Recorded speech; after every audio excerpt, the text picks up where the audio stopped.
Hello friends, आज हम लोग क्लास 10th का चैप्टर 11 साइंस का मानव नेत्र तथा रंग बिरंगा संसार का इम्पॉर्टेंट पॉइंट्स देखेंगे। तो चलिए, फर्स्ट पॉइंट है हमारा कॉर्निया। प्रकाश एक पतली झिल्ली से नेत्र में प्रवेश करती है जिसे कॉर्निया या स्वच्छमंडल कहते हैं। तो अगर आपसे क्वेश्चन आता है कि कॉर्निया का दूसरा नाम क्या है, तो स्वच्छमंडल या स्वच्छमंडल किसे कहते हैं, तो जो कॉर्निया का डिफिनेशन है वही हमारा स्वच्छमंडल का डिफिनेशन हो जाएगा। ठीक है, तो प्रकाश एक पतली झिल्ली से नेत्र में प्रवेश करती है जिसे कॉर्निया या स्वच्छमंडल कहते हैं। चलिए नेक्स्ट पॉइंट देखते हैं हम लोग। नेत्र गोलक। कॉर्निया के उग्र पृष्ठ पर एक पारदर्शी उभार बनाती है जिसे नेत्र गोलक कहते हैं, जिसका व्यास लगभग 2.3 सेंटीमीटर होता है। तो नेत्र गोलक का व्यास कितना होता है?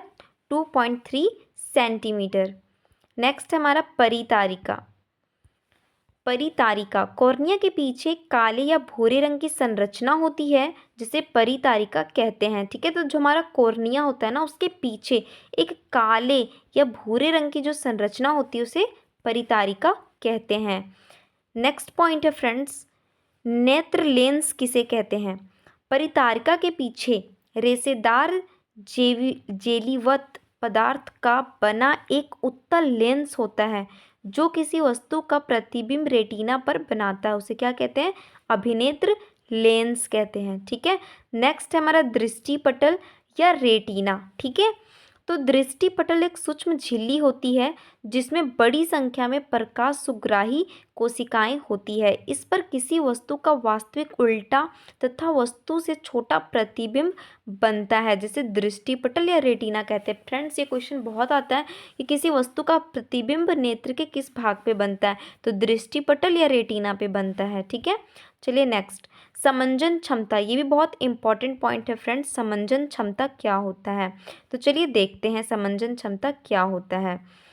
तो फ्रेंड्स, समंजन क्षमता अभिनेत्र लेंस की फोकस दूरी समायोजित करने के लिए लेंस में पश्चिमाभी पेशियां होती हैं जो विभिन्न दूरियों पर रखी वस्तुओं को समायोजित कर प्रतिबिंब रेटिना पर बनाती है, जिसे समंजन क्षमता कहते हैं। ठीक है, नेक्स्ट पॉइंट है हमारा पुतली। पुतली किसे कहते हैं? तो परितारिका के मध्य एक काली बिंदु जैसी संरचना होती है जिसे होकर प्रतिबिंब रेटिना तक पहुंचता है, उसे पुतली कहते हैं। नेक्स्ट पॉइंट है पश्चिमाभी पेशियां। लेंस की फोकस दूरी को समायोजित करने के लिए लेंस की दोनों छोर पर कुछ मांसपेशियां होती है जिसे पश्चिमाभी पेशियां कहते हैं। ठीक है, नेक्स्ट हमारा निकट बिंदु। एक सामान्य दृष्टि को सुस्पष्ट देखने की न्यूनतम दूरी 25 सेंटीमीटर होती है। फ्रेंड्स, ये क्वेश्चन ना बहुत इंपॉर्टेंट है। अगर आप यहाँ पे आकांक्षा का एग्ज़ाम भी देते हैं जो 10th के बाद होता है, तो उसमें भी ना ये क्वेश्चन मैंने देखा था। ये क्वेश्चन बहुत आता है कि एक सामान्य दृष्टि को सुस्पष्ट देखने की न्यूनतम दूरी कितनी होती है, तो 25 सेंटीमीटर होती है फ्रेंड्स। ठीक है, आप इसको याद रखिएगा। नेक्स्ट है हमारा दूरबिंदु। दूरबिंदु एक सामान्य दृष्टि को सुस्पष्ट देखने की अधिकतम दूरी अनंत होती है। ठीक है, देखने की जो अधिकतम दूरी होती है फ्रेंड्स वो अनंत होती है, जिसे दूर बिंदु कहते हैं। ठीक है, निकटतम कितनी होती है फ्रेंड्स? 25 सेंटीमीटर। ठीक है, नेक्स्ट फ्रेंड, ये हमारा नेत्र है। ठीक है, और यहाँ पे हम देखते हैं कि कहाँ कौन से भाग को कौन सा क्या कहते हैं। ठीक है, तो फ्रेंड्स, ये जो हमारा होता है ना वो दृष्टिपटल होता है, रेटिना होता है, जहाँ पे किसी भी वस्तु का प्रतिबिंब बनता है। ठीक है, ये हमारी पश्चिमाभी पेशियां हैं। परितारिका के ठीक पीछे वाले भाग को क्या कहते हैं फ्रेंड्स?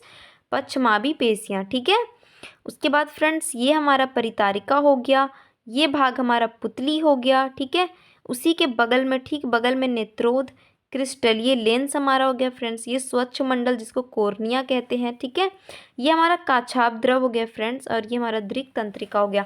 तो फ्रेंड्स, कभी कभी एग्जाम में ना ऐसे नेत्र का चित्र बना हुआ रहता है और पूछता है कि इस भाग को क्या कहते हैं, इस भाग का क्या नाम है, इस भाग का क्या नाम है।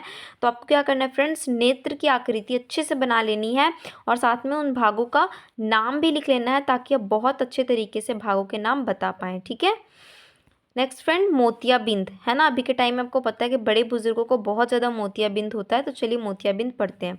कभी कभी अधिक आयु होने पर व्यक्ति का क्रिस्टलीय लेंस दूधिया या धुंधला हो जाता है, जिसे मोतियाबिंद कहते हैं। देखिए फ्रेंड्स, मोतियाबिंद का मैंने भी बोला क्रिस्टलीय लेंस देखिए कहाँ पे होता है। सो फ्रेंड्स आप देख रहे होंगे यहाँ पे, ये हमारा है क्रिस्टलीय लेंस है ना। तो क्या होता है, जो हमारा कभी कभी क्या होता है, जो उम्र ज़्यादा होती है ना, आयु अधिक हो जाती है, तो जो क्रिस्टलीय लेंस होता है वो दुधिया या धुंधला हो जाता है, ठीक है, जिसे मोतियाबिंद कहा जाता है। नेक्स्ट है हमारा दृष्टि दोष। दृष्टि दोष मतलब कभी कभी नेत्र अपनी समंजन क्षमता खो देता है। ऐसी स्थिति में नेत्र किसी वस्तु की सुस्पष्ट नहीं देख पाता, जिसे दृष्टि दोष कहते हैं, ठीक है। यानी कि फ्रेंड्स आपको पता हो, बहुत ऐसे लोग होते हैं ना जो अपनी दृष्टि को खोने लगते हैं, ठीक है। तो ऐसी स्थिति में क्या होता है कि वो किसी भी वस्तु को स्पष्ट रूप से नहीं देख पाते हैं, तो उसे हम क्या कहते हैं फ्रेंड्स, दृष्टि दोष कहते हैं, ठीक है। बट दृष्टि दोष के भी 3 प्रकार होते हैं, ठीक है। फर्स्ट होता है निकट दृष्टि दोष, दीर्घ दृष्टि दोष या इसे दूर दृष्टि दोष भी कहते हैं, और थर्ड होता है हमारा जरा दृष्टि दोष। तो आइए इसको विस्तार से जानते हैं। निकट दृष्टि दोष क्या है। निकट दृष्टि दोष नेत्र में पाया जाने वाला वैसा दोष जिसमें नेत्र निकट की वस्तुओं को सुस्पष्ट देख सकता है, परंतु दूर की वस्तुओं को सुस्पष्ट नहीं देख सकता है, ठीक है। फ्रेंड्स यहाँ पे अब याद रखिएगा, ये क्या है, निकट दृष्टि दोष। लेकिन इसमें क्या होगा फ्रेंड्स, निकट की वस्तु अच्छे से दिखाई देगी, लेकिन क्या होगा, दूर की वस्तु नहीं दिखेगी। देखिए आप ध्यान से सुनिए, नेत्र में पाया जाने वाला वैसा दोष जिसमें नेत्र निकट की वस्तुओं को सुस्पष्ट देख सकता है, मतलब अच्छे से देख सकता है, लेकिन दूर की वस्तु नहीं दिखाई देगी, उसे निकट दृष्टि दोष कहते हैं, ठीक है। जिसमें निकट की वस्तु दिखाई देगी बट दूर की नहीं, वो निकट दृष्टि दोष हो गया हमारा, ठीक है।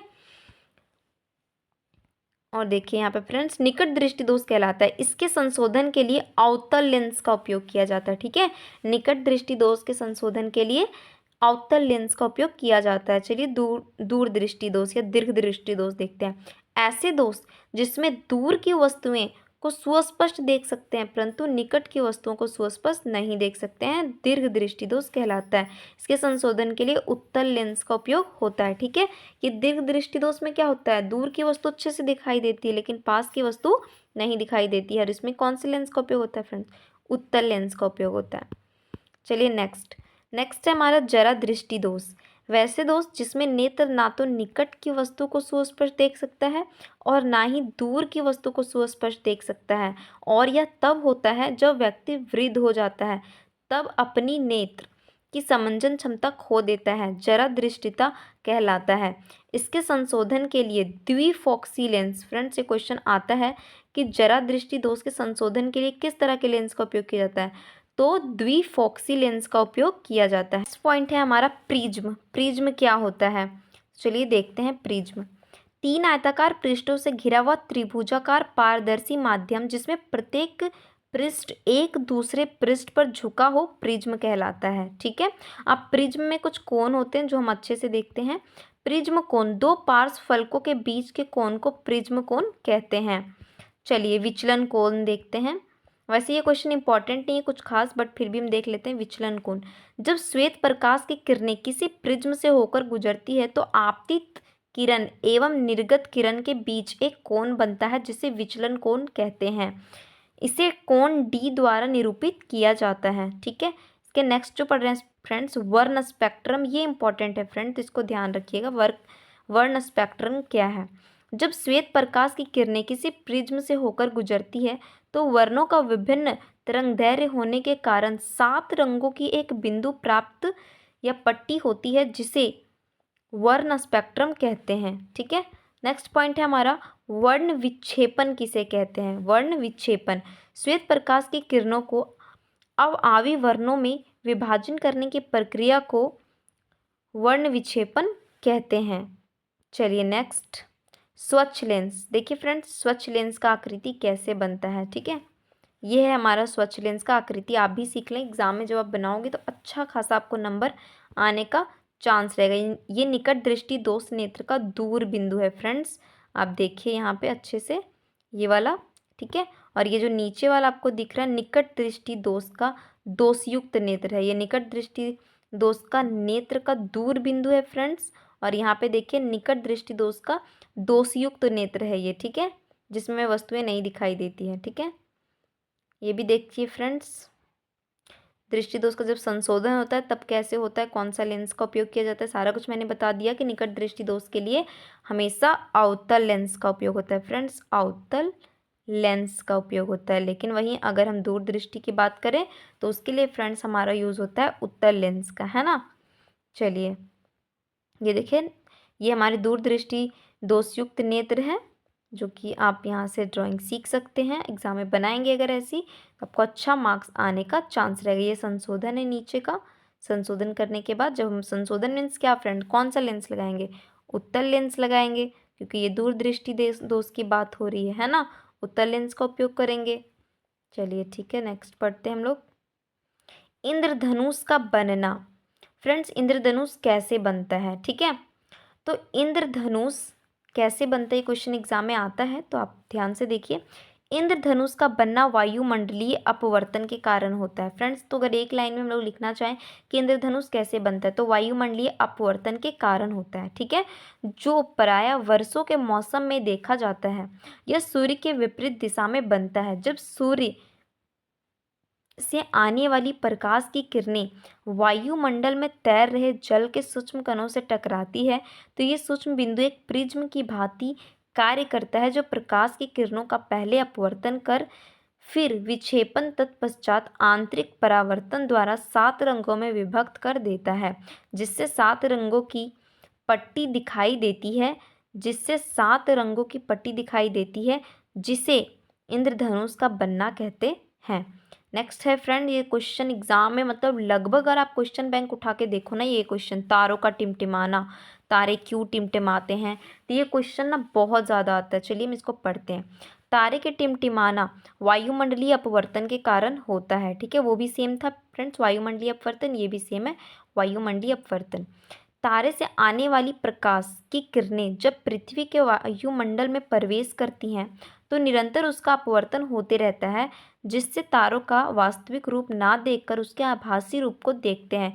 चूँकि पृथ्वी के वायुमंडल की भौतिक अवस्थाएं अस्थायी नहीं होने के कारण तारों से आने वाले प्रकाश की किरणें थोड़ा थोड़ा परिवर्तित होते दिखाई देती है। इसे तारों का टिमटिमाना कहते हैं, जो चमकीला तथा कभी धुंधला दिखाई देता है। ठीक है फ्रेंड्स, तो आई होप आपको समझ में आ गया होगा।